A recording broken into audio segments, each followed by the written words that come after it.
Capítulo 5. Casey, el maestro de los espías.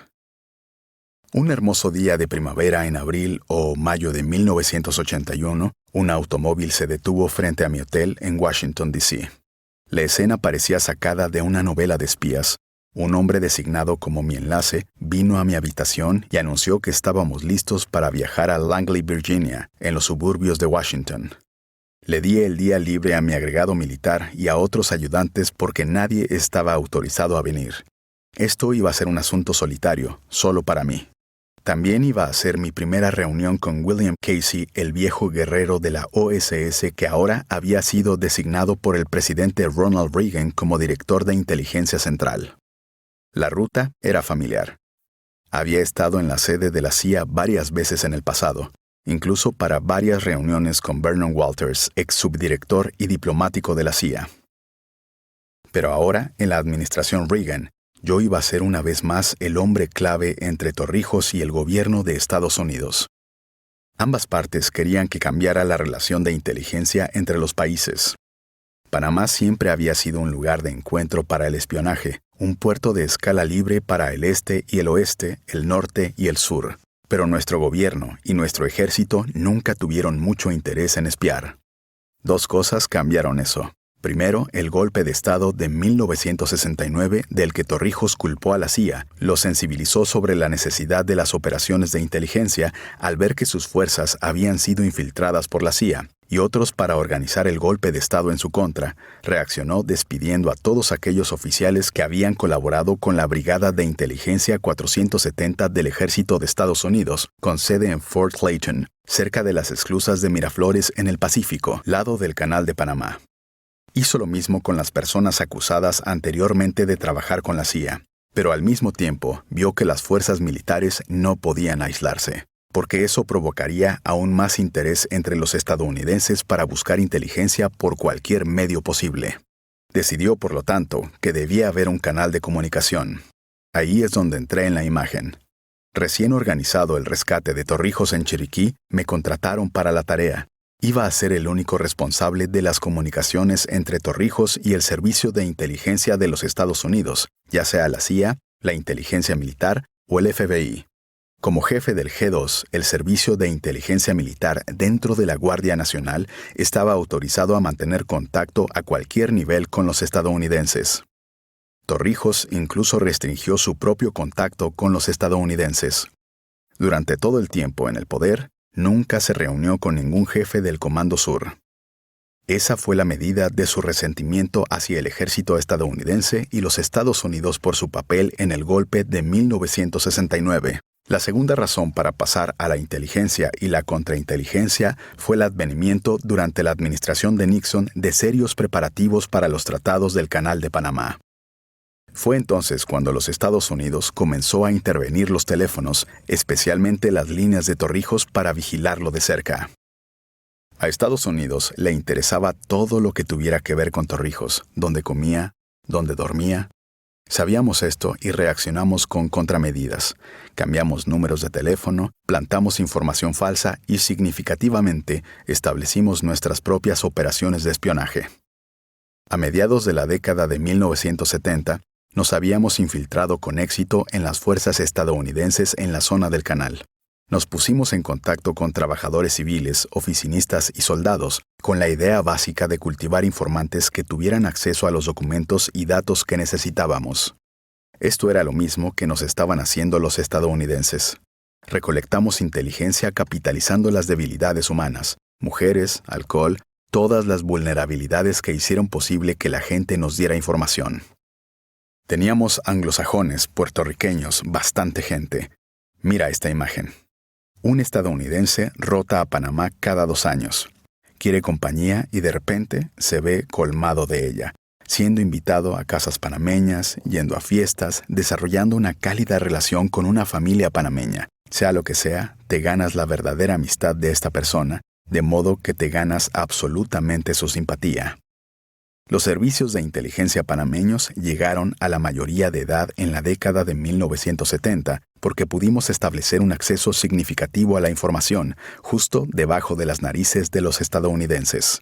El grupo más importante de informantes estadounidenses llegó a ser conocido como los sargentos cantantes. Eventualmente fueron descubiertos y causaron gran vergüenza al Comando Sur de los Estados Unidos, quienes no podían creer que algún estadounidense espiara para Panamá.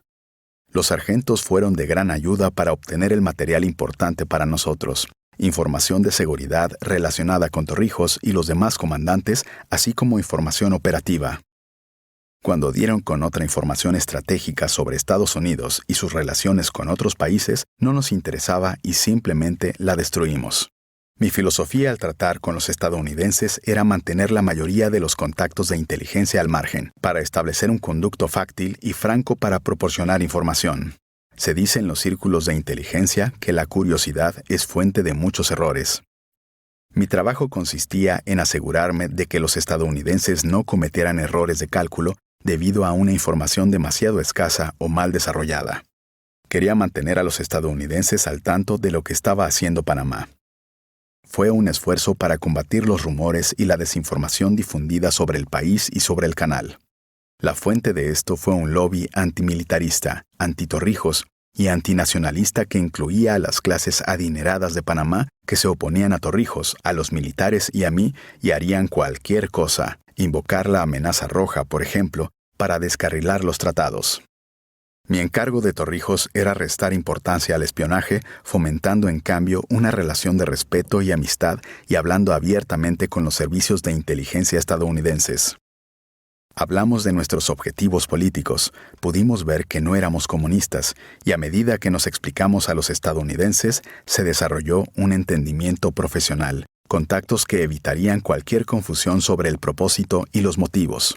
Empecé a viajar a Washington varias veces al año junto con otros funcionarios panameños. Como resultado de estos esfuerzos, los estadounidenses comenzaron a solicitarnos que realizáramos misiones para ellos, actuando como emergentes cuando Estados Unidos necesitaba un intermediario. Esto se vio en nuestro manejo de los contactos cubanos y en nuestra ayuda a los Estados Unidos durante la crisis Irán, cuando le dimos asilo al Shah de Irán. Como resultado de estos tratos, siempre se infiere que yo era una especie de agente estadounidense, lo que nunca fue el caso. Fui oficial panameño y abiertamente me comporté como tal en todas mis relaciones con los Estados Unidos, por el bien de mi país, de mi ejército y con pleno conocimiento de mi comandante, el general Torrijos. Mi visita a la sede de la CIA ese día de primavera fue con un pleno entendimiento de ambos lados de lo que había sido la relación. Todavía era coronel y jefe del G2 invitado por Casey y en visita de cortesía a instancias de Torrijos. Por supuesto, siempre había un aire de intriga en las visitas a la sede de la CIA. El automóvil salió de la avenida después de menos de una hora de viaje. Se hicieron arreglos de seguridad en la puerta principal y luego me llevaron a los terrenos de la CIA, directamente al imponente edificio de la administración. Recuerdo cruzar el umbral, mirar de pasada el globo terráqueo incrustado en el piso de la antigua y venerable sede, y las estrellas en la pared que representaban a los agentes de la CIA muertos en servicio en todo el mundo. Había una recepcionista solitaria sentada en el gran vestíbulo. Las dimensiones cavernosas de ese espacio vacío no daban ninguna proyección hacia el exterior del espionaje y la intriga que uno podía imaginar que ocurría en las instalaciones. Me acompañaron a una mañana de reuniones con los asistentes del personal. Casey, me dijeron, se reunía con nosotros justo antes del almuerzo.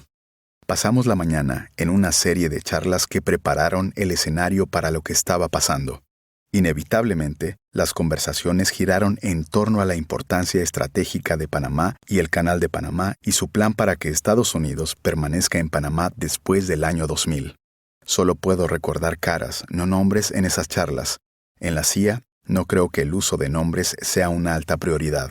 Pueden ser el señor Clark, el señor Smith y el señor Jones, pero no pensé que estos eran nombres reales de las personas con las que estaba hablando. Los únicos apellidos mencionados con certeza durante la mañana fueron los del coronel Noriega y el señor Casey. Hubo un aire informal en estas conversaciones, pero ciertos temas se repitieron para enfatizar. Coronel, Estados Unidos está preocupado por la seguridad de la región. Con los sandinistas nos preocupa la influencia cubana y soviética en todo su gobierno, dijo uno de los hombres anónimos. Coronel, dijo otro, Panamá y el Canal de Panamá son un cuello de botella para el transporte y las comunicaciones en todo el hemisferio. Sabemos lo importante que eres para nosotros. Mientras reflexionaba sobre estos temas, estaba claro que Estados Unidos no estaba hablando de un pequeño canal construido 3/4 de siglo antes que se estaba volviendo obsoleto y demasiado pequeño para las flotas comerciales más grandes del mundo. ¿Qué valor, pensé, tenía un diminuto canal construido en 1904?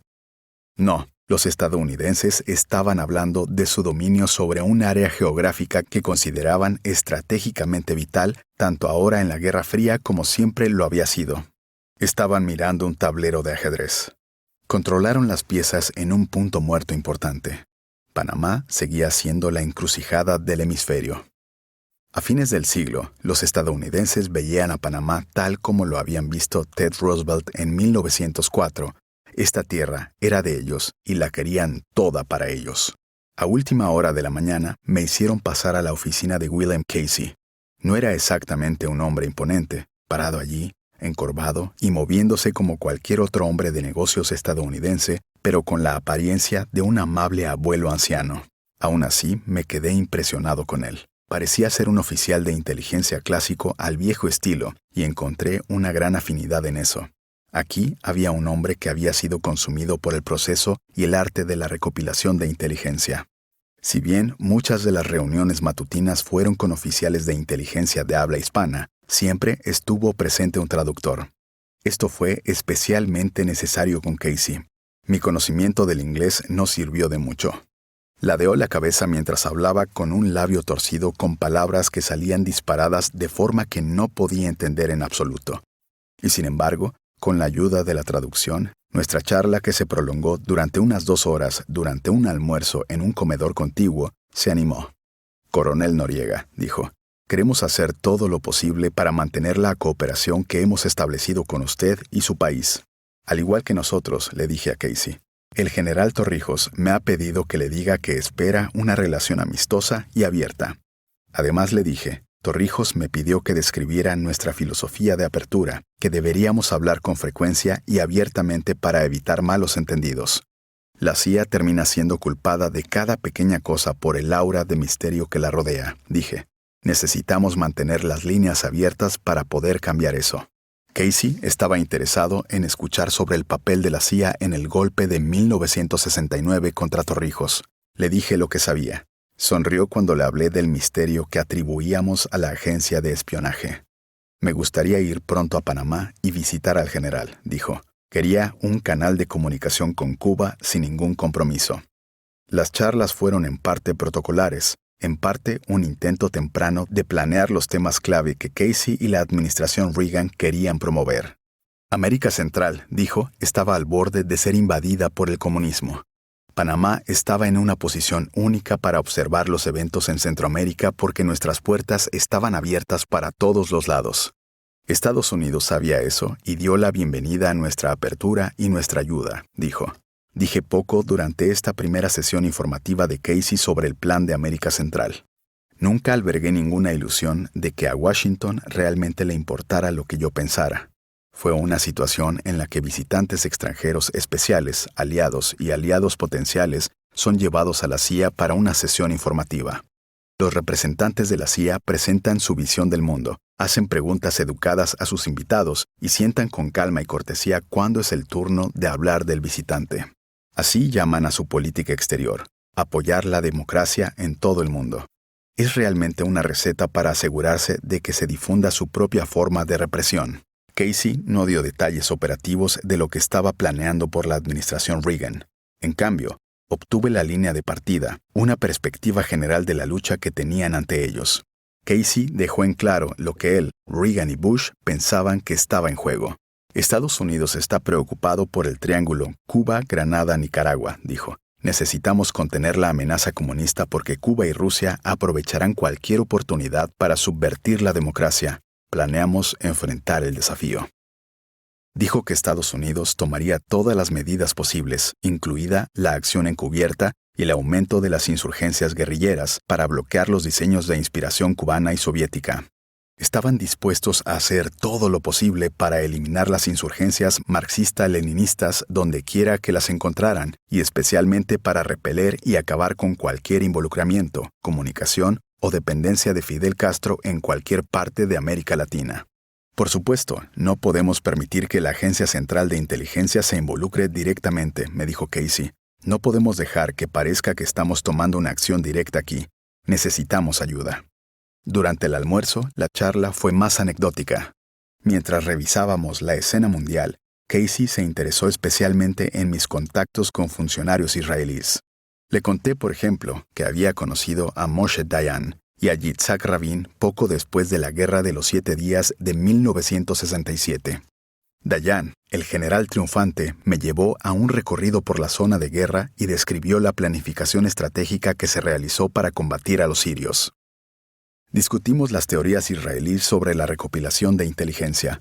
Recordé haberme encontrado con Dayan en otra ocasión durante un viaje posterior al Tel Aviv Hilton, bajando en ascensor con él y una mujer que estaba encantada de tener la oportunidad de estar tan cerca del héroe de guerra. Me encontré con él, le di la mano. Gritó la mujer mientras corría hacia el vestíbulo. Dayan sonrió levemente. En ese momento, él era un civil y no estaba en el gobierno. Rabin le dijo a Casey. En comparación, era distante y formal. Mi conversación con él fue sobre la paz entre los árabes y los israelíes. Dayan fue efusivo y personal, dejando una impresión más duradera. Casey escuchó atentamente mientras compartía mis impresiones sobre estos hombres. Consideró que esta es una cualidad importante. Era una persona que tenía la cultura, la gracia social y la inteligencia para escuchar cuando otros hablaban. Esta reunión fue el inicio de una relación más estrecha con la CIA que, por mi parte, siempre se caracterizó por la ecuanimidad. A lo largo de los años, mis contactos en la CIA sabían muy bien que yo era un conducto confiable de mensajes de Estados Unidos a los cubanos. Ese enlace de comunicaciones fue defendido por Casey y podía contar conmigo para mantenerlo abierto. Me visitó varias veces en Panamá en mi casa cuando Casey y la CIA pedían reportes y visas para que sus operativos pudieran realizar misiones específicas de inteligencia. Por ejemplo, Panamá, bajo mi mando, les brindó esa ayuda y más. Sí, como era el caso, Estados Unidos buscaba un canal de comunicación con los rusos. Sabían que podían confiar en mí para una transmisión de información limpia y confiable. No solicitamos ni recibimos información sobre lo que podría haber sido cualquiera de estas operaciones.